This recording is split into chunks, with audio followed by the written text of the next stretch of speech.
Quando você começa a ler o Grande Conflito, você tem o propósito do livro. E esse livro traz uma linha do tempo, desde a época do cristianismo, início do cristianismo, até a volta de Jesus e até depois da volta de Jesus, porque fala do milênio também. Obviamente, na metade do livro, menciona como esse conflito começou no céu. E uma coisa interessante, logo na introdução do livro, ela fala do futuro. E fala do período de tempo que essa tragédia que foi o pecado, que tem sido o engano, que tem sido a ruína neste planeta, durará.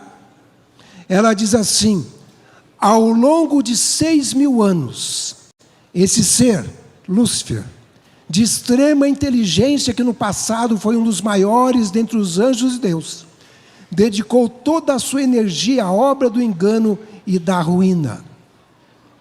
Então, o livro começa mostrando um período de tempo de graça que essa terra teria após o pecado. E isso já começa no início do livro. Eu tenho até um vídeo que eu fiz e coloquei na internet sobre a linha do tempo do Grande Conflito. Porque Ellen White acreditava nisso, e ela dizia lá no livro História da Redenção: assim, sob novo disfarce, o grande rebelde ainda prossegue com sua luta contra Deus, luta iniciada no céu, e durante quanto tempo? Quase 6.000 anos continuada na terra. Isso quer dizer que a gente está vivendo ali, ó, no quase, não é? Estamos vivendo no quase. Estamos aguardando as cenas finais desse grande conflito. Eu acho interessante, quando você fala do conflito iminente, você pensa em algumas coisas que eu coloquei nessa tela aí. E uma delas, a lição menciona 2 poderes que teriam um papel preponderante nos últimos dias, que o livro do Apocalipse, no capítulo 13, chama de bestas, animais. Animal, na realidade, na Bíblia, em profecia, simboliza um poder, um reino. Quando você estudou ou estuda Daniel capítulo 7, você percebe ali algumas bestas, alguns animais, começando com um leão, que simbolizava a Babilônia, e assim por diante. E agora nós temos 2 poderes no final dos tempos, e esses 2 poderes vão culminar trabalhando juntos para a instalação de uma nova ordem mundial e decretos, e na verdade vão tentar promover a adoração. Adoração é bom, não é? Bom, depende de quem você adora. E esse é o problema. O problema é que Satanás, chamado no livro do Apocalipse de dragão, identificado em Apocalipse 12 como a antiga serpente, porque ele atuou lá no Éden como uma serpente, chamado Diabo e Satanás, e significa inimigo, adversário. É o adversário Jesus Cristo. E ele tenta imitar a Jesus Cristo. E o ponto focal é a adoração. O conflito final do Apocalipse também vai ter guerras, vai ter problemas, vai ter perseguições, mas o conflito final vai se dar na questão de adoração. Na verdade, a Bíblia já começa com esse conflito lá atrás, no Éden. 2 tipos de adoração. A adoração feita por Caim e a adoração feita por Abel. Caim fez do jeito dele, Abel fez do jeito de Deus. A coisa continuou, houve o povo que ficou do lado de Satanás, eram chamados de filhos dos homens, e o povo que ficou do lado de Deus, eram chamados de filhos de Deus. Na época do povo de Israel, ali no deserto, também havia o povo que ficou do lado do bezerro de ouro e o povo que ficou do lado do tabernáculo divino, tabernáculo de Deus. E a lição diz que o conflito entre Cristo e Satanás, iniciado no céu, será concluído e o conflito gira em torno da adoração. E vocês se lembram, o ano passado, quando estudamos sobre as 3 mensagens angélicas? Mensagem para o tempo do fim, para o nosso tempo hoje. A primeira diz que você deve adorar aquele que fez o céu, a terra e o mar. E a terceira adverte aquele que quer adorar a besta. Esse poder dos últimos dias. O poder do anticristo. O que é anticristo? Aquele que é contra Cristo, não é verdade?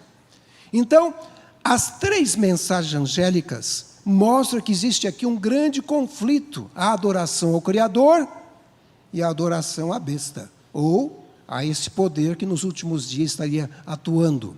Mas o grande conflito diz o seguinte, nessa versão aqui, na página 251. O sábado, o grande teste de lealdade, é a verdade que tem recebido ataque especial.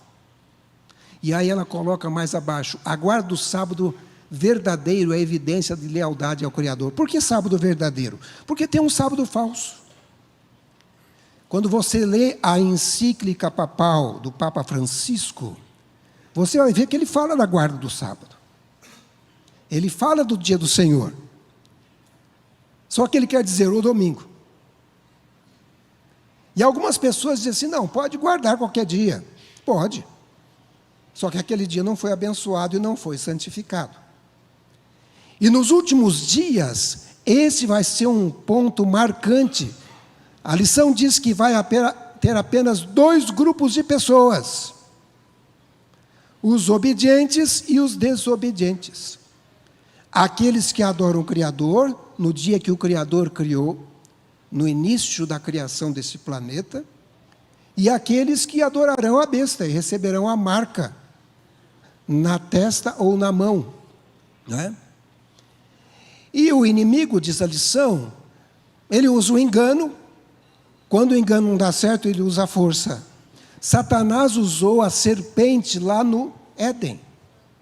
A serpente foi um médium para transmitir a mensagem que ele tinha. E Eva caiu, foi enganada. Mas aceitou a mensagem. O estudo não bíblico da serpente. Depois, o livro O Grande Conflito menciona ali a destruição de Jerusalém no ano 70. Satanás usando o Império Romano. Era o Império Romano, mas por trás do Império Romano estava quem? O diabo. Lúcifer, Satanás. Ele tem poder para isso? Tem. Lembram-se quando ele chegou para Jesus e falou assim, está vendo esses reinos aqui? Tudo me pertence. E eu dou para você. É só você fazer o quê? A adoração, né? Infelizmente, nós temos hoje, irmãos, presidentes endemoniados. Líderes mundiais endemoniados. Estão sendo usados pelo diabo. Receberam o poder do dragão e obedecem a cartilha certinho. E não vai melhorar, isso vai piorar. E aí, na época da perseguição, Satanás usou o Império Romano. Era o Império Romano, mas por trás estava o dragão. E finalmente, naquele período profético de 1260 anos, Satanás usou a própria igreja romana. Quantas pessoas foram martirizadas e mortas por serem fiéis naquele período de 1260 anos? E a partir de 1798, no final do tempo dessa profecia, houve uma ferida papal, não é? O Papa foi deposto pelo general francês Berthier. Apocalipse 13 fala dessa ferida. E aí o que aconteceu? Começa o tempo do fim. As pessoas começam a estudar as profecias, e em 1844 surge uma igreja que começa a estudar as profecias da Bíblia, as profecias de Daniel, as profecias de Apocalipse. E em 1929 o dragão age, e novamente o papado é restabelecido. Há um tratado chamado Tratado de Latrão. E também havia um outro poder que tinha que entrar em cena. Então, em 1945, após a Segunda Guerra Mundial, os Estados Unidos se tornam uma potência mundial. E nós estamos vivendo aqui em 2024. E nós estamos vendo a progressão desses eventos finais. Candidatos hoje promovendo a Bíblia Sagrada, ou seja, a religião e política voltando a andar de mãos dadas, não é? A tecnologia fazendo com que o mundo se interligue. Eu estou falando aqui e pessoas estão ouvindo do outro lado do mundo. Mas não precisa dessas câmeras. Com um celular você fala com o outro lado do mundo. E Deus usa isso para promover o Evangelho e levar avante a sua mensagem. E de uma forma ou de outra a mensagem vai indo. O livro Maranata diz que muitos serão mártires, muitos sofrerão. E nós temos então essa primeira besta que sobe do mar. E interessante que a Bíblia diz que quem deu o poder para essa besta, para esse poder, quem foi? Sinto muito, foi o dragão. Não é politicamente correto hoje falar isso, mas está na Bíblia. E a Bíblia identifica no Apocalipse quem é o dragão. O dragão é Satanás. Então o dragão em Apocalipse persegue a mulher, persegue o filho da mulher que é Jesus, e começa a perseguir o remanescente. Nós temos esses dois poderes no Apocalipse 13. Um poder que sobe do mar, onde tem muita gente, que é identificado como o poder do catolicismo romano, que o dragão já dominava o Império Romano, apenas continuou dominando o restante, né? E uma besta que sobe da terra, que parece um cordeirinho, né? Eu vou passar um pouco mais rápido aqui. Vejam vocês que o dragão sempre está por trás de alguma coisa. Então ele esteve atrás de Herodes, quando perseguiu Jesus, atrás dos imperadores romanos, e hoje, infelizmente, está atrás da autoridade romana. E quando você olha, por exemplo, os reinos de Daniel 7, onde o dragão está presente, são animais. E quando você vê a besta, ela tem parte daqueles animais. Os pés são de ursos, a cabeça de leopardo. Ou seja, o dragão que atuou naquele tempo, continua atuando nesse poder atual. É o diabo agindo, né? Aliás, o livro Grande Conflito fala claramente, essa besta semelhante ao leopardo representa quem? O papado. Agora diz ali que a ferida mortal seria curada. Em 1929, olha os jornais da época quando o Papa fez esse acordo com Mussolini. Olha lá, New York Times, curada a ferida mortal. Olha uma outra ali, curada a ferida mortal de muitos anos. Papa se torna líder de um Estado novamente. As profecias vão se cumprindo. E a gente vai caminhando nessa linha do tempo. Chega um momento em que o próprio Estados Unidos, a besta que sobe da terra, esse poder se une ao papado. E a própria revista Time chama de a Santa Aliança. E hoje a gente vê essas pessoas, presidentes, né, como do Canadá, do México, da Argentina, de Portugal, aqui tem até o de Israel, todos procurando o Papa e a bênção papal.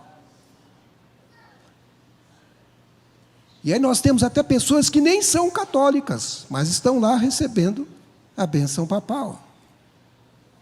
Líderes mundiais com o Papa. Aliás, eu não tive condição de colocar nesse PowerPoint, porque eu mandei antes, mas vocês viram o que aconteceu ontem? Para mim foi um grande passo no cumprimento dessa profecia. Pela primeira vez, um Papa é convidado a participar do G7. Não foi participar assim, sentado no fundo, não. Olhem as fotos aí da CNN e outras mais. Ele sentou no centro da mesa.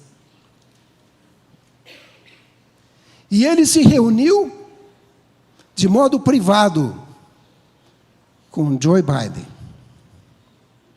O que eles conversaram? Não sei.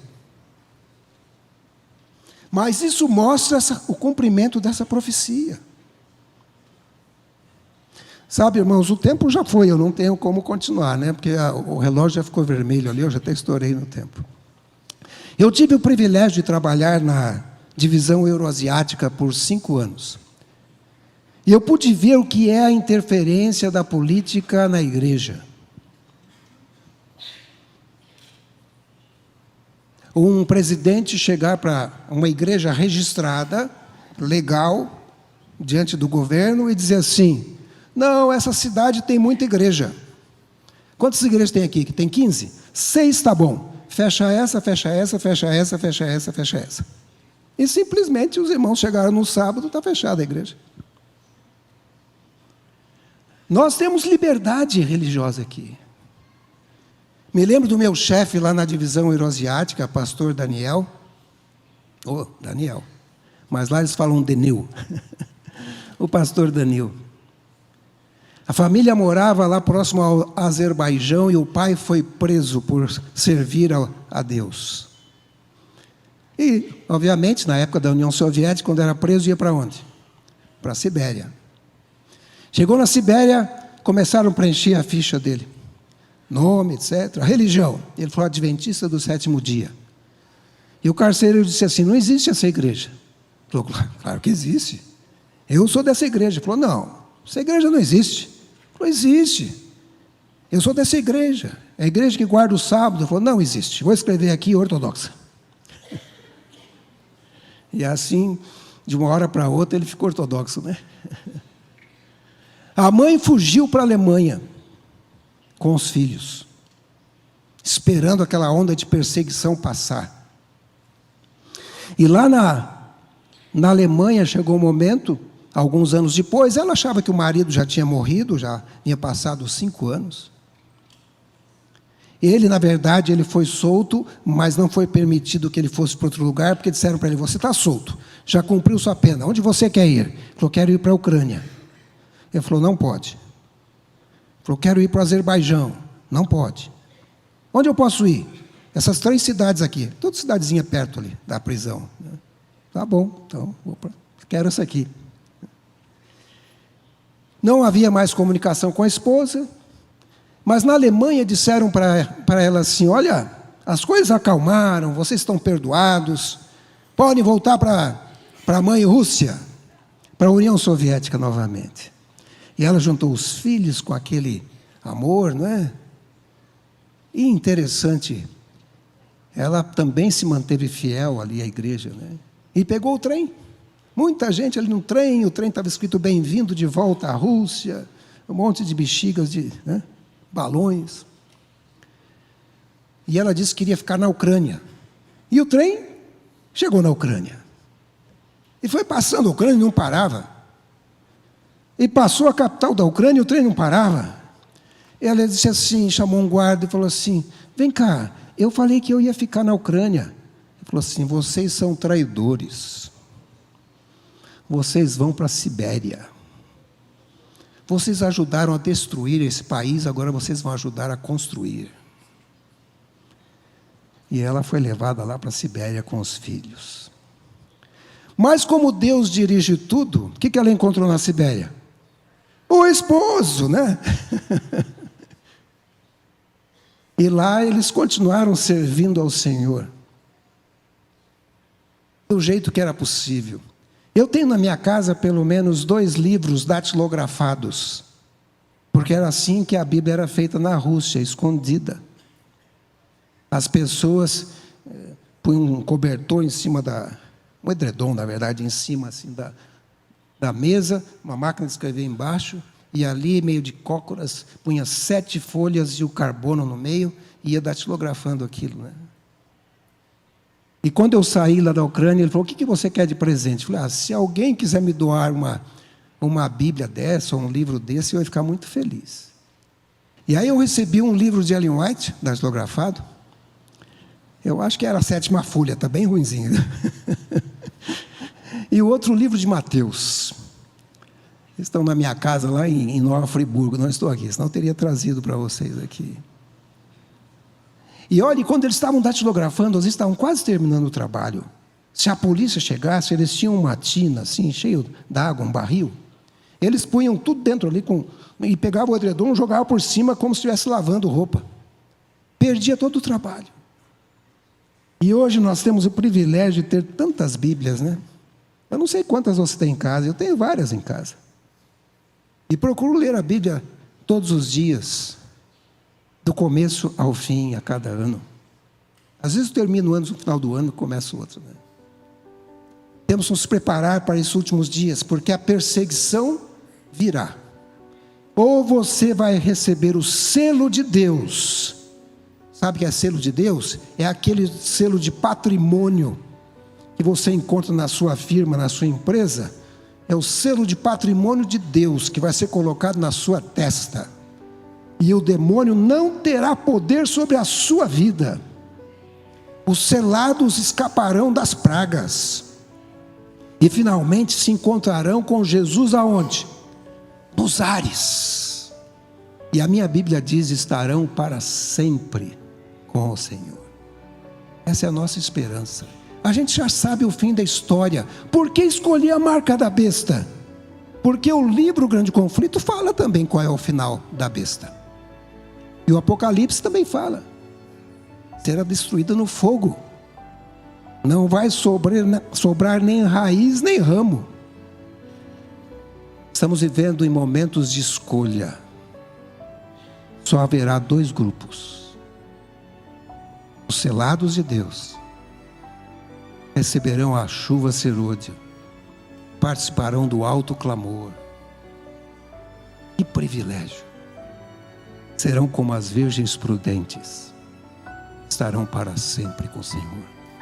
Ore comigo nesse momento. Senhor Jesus, muito obrigado porque o Senhor nos deixou a Bíblia Sagrada, as profecias da Bíblia. Te agradeço, Senhor, por estarmos vivendo esse momento, os últimos dias.